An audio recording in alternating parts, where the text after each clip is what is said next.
Welcome to the Regulation Podcast, brought to you by the Institute of Regulation. This is the fourth episode in this new series of podcasts, and once again we hope to help you understand what regulation is all about, what it's all for, and of course why it matters to the public. My name is Anthony Oliver, and I'm going to lead today's discussion on the language of regulation, its impact on society, and on the need to build stronger links between regulation practitioners and academia. And as usual, I hope we can also find out a little bit more about the new Institute of Regulation and how it can help the sector to move forward. So let me introduce my guest today, Grant Pink, Managing Director of Recap Consultants based in Canberra, Australia. Thanks for joining me on the Regulation Podcast. Thanks very much, Anthony. It's a real pleasure to be here. Grant is without question an authority on the subject of regulatory practice and its impact on good or more effective regulation. Having practiced for 30 years, he now spends his time between regulatory consulting as a professorial appointment in regulation and enforcement at the University of Tasmania and has over 30 published articles in the sector. And last year, Grant published the now well-thumbed book, Navigating Regulatory Language, an A to Z guide, about which I'm sure we'll hear a bit more later. Well, Grant, as I say, you've more than 30 years experience working in regulatory and enforcement as a practitioner, as a manager, executive, senior executive, academic and consultant at, of course, local, state, national and international levels. So in your words, what's the point of regulation? What are the benefits to society and to the politicians driving policy delivery? Well, I think there's a few things in there, Anthony. To your first point, regulation is fundamentally a means and mechanism for government to change behaviours to those that are required or desired, as opposed to those that are socially unacceptable. I think also in relation to, or considering the benefits to society, most benefits tend to be framed around terms of public value, public good, or public benefit. And they also include and span what are economic, environmental and social aspects. And finally, I think putting my mind to the politicians and driving policy delivery, regulators often have a challenging role educating and reminding the politicians about what regulation can and in fact should do. So to help clarify this, there's been an increase around the world in the use of ministerial statements of expectations. So that is the ask from the ministers, and regulatory statements of intent. So the response from regulators. Okay, well, it's certainly been an evolving area over the last 30 years. And I suppose, in your words, I mean, any pitfalls to be aware of? Any specific lessons that you've learned over the last few decades? Well, firstly, you're absolutely right, Anthony. Regulation, regulating and regulatory practice have been evolving for some time now. And I've deliberately listed and distinguished between regulation, regulating and regulatory practice because they mean and involve very different things to various groups, parts of government and society. And for example, I would say regulation can evoke concerns around red tape and regulatory burdens. So they're the things that stifle and frustrate business and commerce. Whereas regulating tends to involve people thinking about the interactions that they have with regulatory bodies and relating more to the interactions with the regulator around implementation and regulatory delivery. Whereas finally, regulatory practice, I think, is perhaps where the Institute of Regulation is going to be focusing its initial efforts, which I suspect will involve building regulatory capability and capacity for what is in some sectors still emerging profession.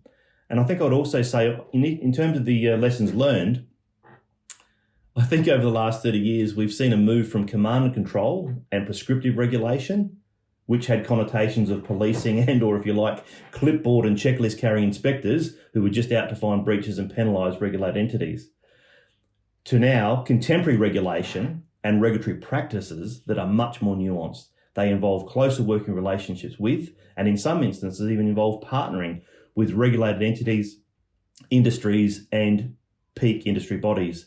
And I think perhaps instead of specific lessons learned, I would note, like most established or emerging professions, that I think regulators are now involved in continuous and iterative improvement.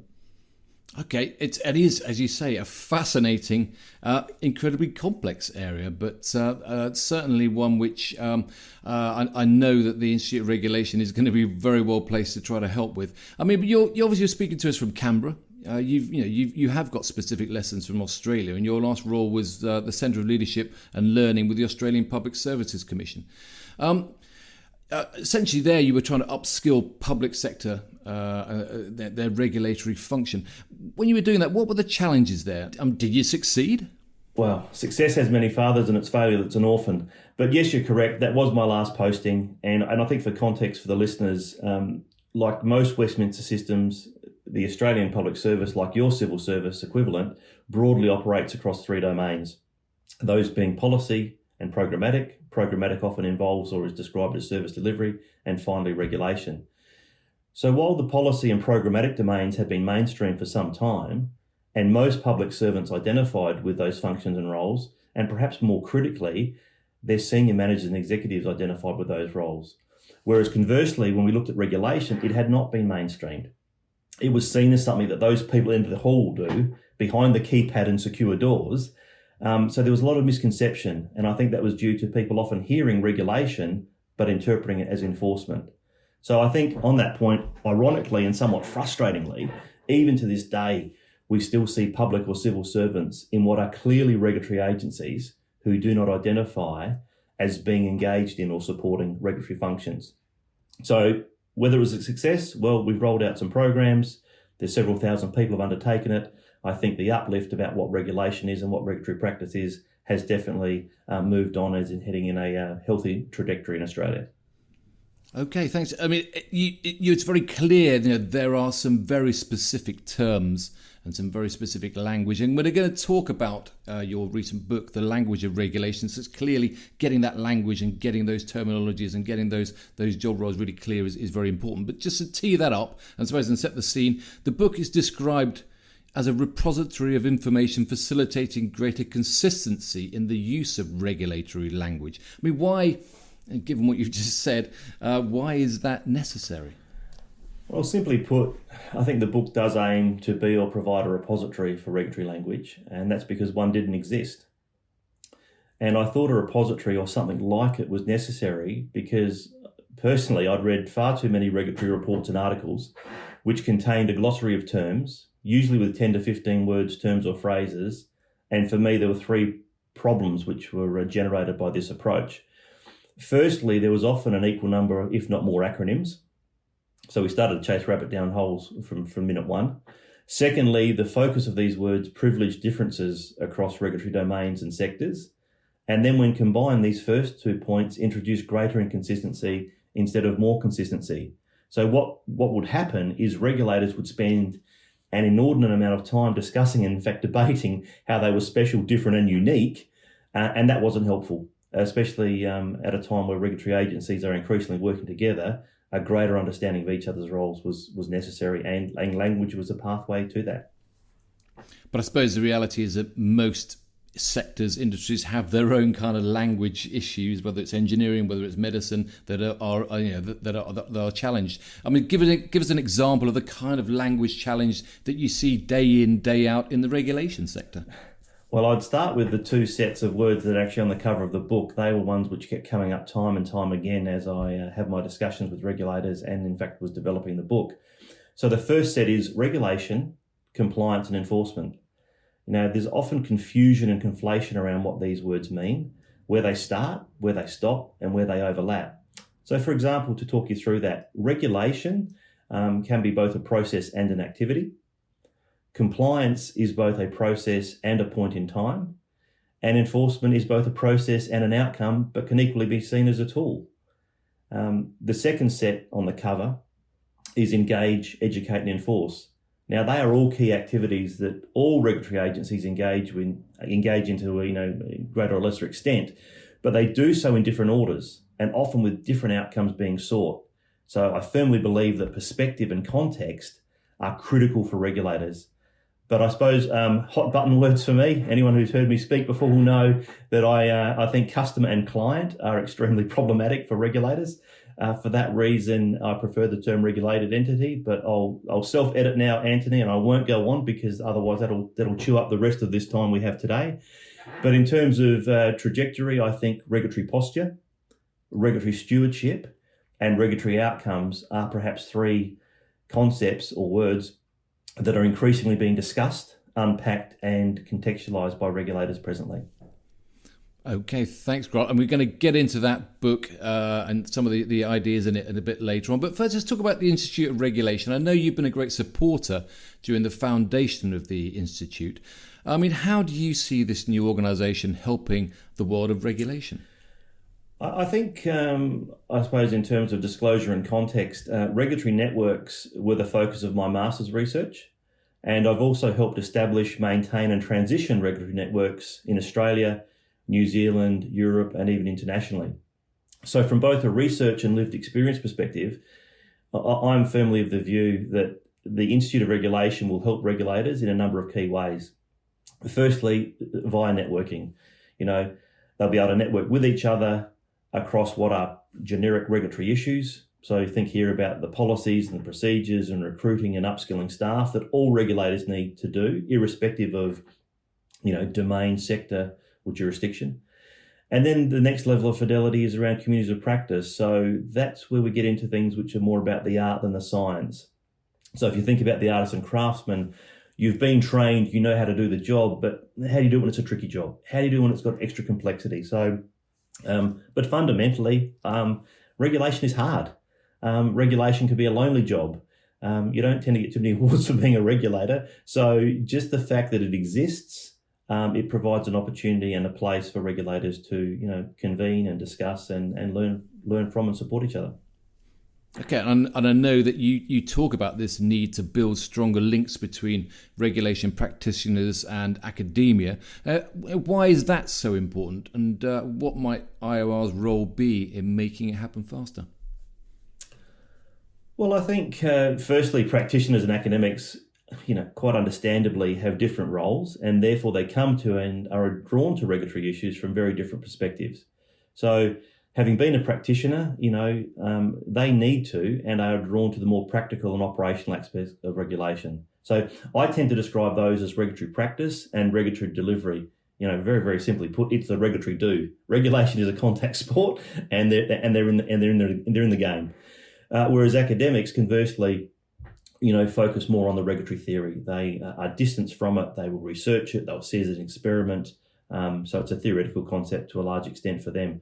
But the reality is both are required. They're not mutually exclusive, and they can and should, in fact, leverage off each other's strengths. So how can I make that happen and make it happen faster? I just think make sure there's fora or parts of fora where practitioners and academics can exchange notes.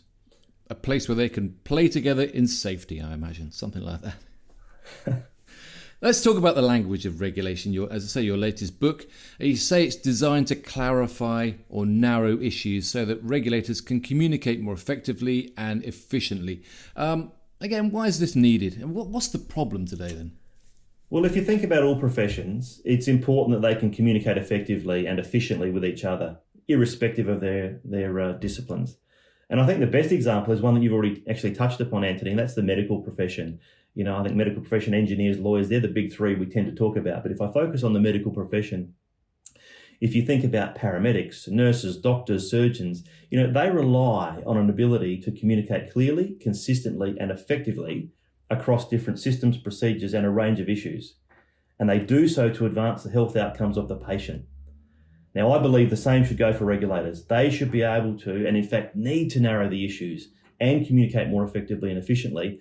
Otherwise, they will be ineffective as they pursue regulatory outcomes on behalf of and for the benefit of society. So it's a no-brainer for me. They have to get into this space. Okay, and I'm sure you'd say that the book will help them, but it's clearly more than a simple dictionary of terms. I mean, you say the book is trying to help regulation professionals by clarifying and narrowing issues, but also to create a more contextualised conversation to take place. Tell us about this contextualised conversation. In what kind of issue or conversation is it that you're referring to there? Well, I think on the first issue of being a dictionary, very early in the book, I think it's around page 8 or 9, I explain that it's not intended to be a dictionary per se. And the reason for this is that many of these regulatory words, terms and concepts are not universally agreed. So instead, my intent was to come up with a definition that firstly avoided, any definitions that were clearly incorrect or misleading, and instead have a definition that provided a useful basis for a discussion to occur.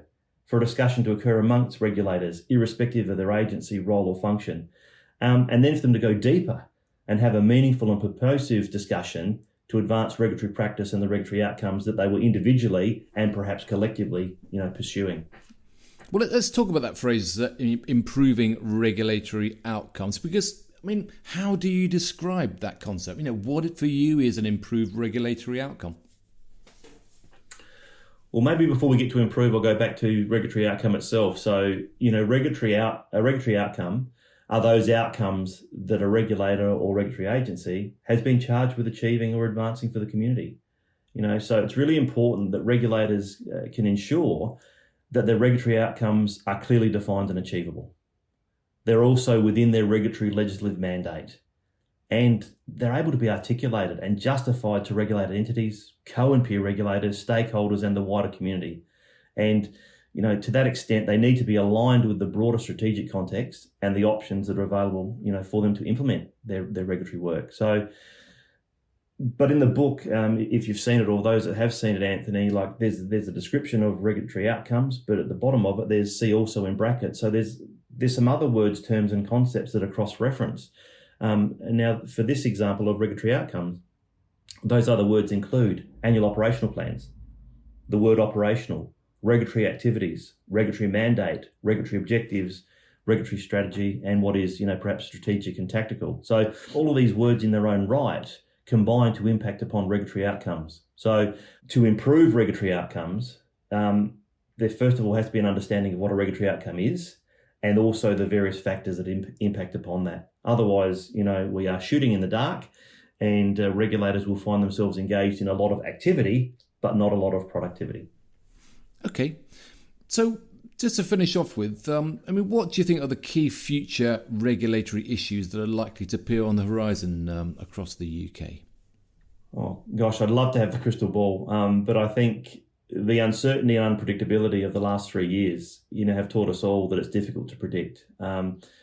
So instead, what I am more confident about is that I would suggest that responses to any future regulatory issues will involve the need for greater clarity around the regulatory outcomes that we spoke about. There'll be a need for greater levels of collaboration across and amongst co and peer regulators, and clearly IOR has a role to play there. We'll need to have layered and sequenced use of non-regulatory, regulatory and enforcement responses, and an increased requirement for regulatory professionals to use their regulatory judgment. And I think finally, a greater commitment to regulatory stewardship, which involves, taking a holistic whole of system or ecosystem approach to regulation. Brilliant. Do you think we're in a better place today than the sector was when you started 30 years ago? Oh, look, yes, most definitely it is. And I think to a large extent, this is due to the coordination, support and leadership provided by regulatory networks. So on that point, perhaps my final comment or call to action is for regulators to join and become actively involved in the Institute of Regulation, because as a regulatory profession, we are much better together. Brilliant. Well, Grant, thank you very much for joining me today on the Regulation Podcast. There's some really interesting regulation challenges facing the UK. Very interesting challenges facing the UK, full stop, to be quite honest. But thanks for joining us today. Thanks for sharing your thoughts and your perspective from Australia. Thank you, Anthony. I really enjoyed it. It was great talking to you. And thank you also to the Institute of Regulation for the opportunity to be part of this podcast series. And I really do hope that listeners have found it beneficial and, most importantly, applicable to their regulatory practice. Thank you. Thanks, Grant. And if you haven't secured your copy of Grant's latest book, I'm sure that it's available in time for Christmas. So go and get a copy of it right now. We have more regulation podcasts planned and more guests to talk to as we continue to get stuck into some of the big issues faced across the sector. If you haven't done so already, do check out the new Institute of Regulation website, www.ioregulation.org, where you'll find a huge amount of really useful information about the Institute, how you can get involved, and of course about the issues and challenges facing regulation. And of course, you will find details of the next podcast, which will be with you very soon. So thanks again for joining us, and thanks again to Grant. And on behalf of the Institute of Regulation, I look forward to seeing you again very soon.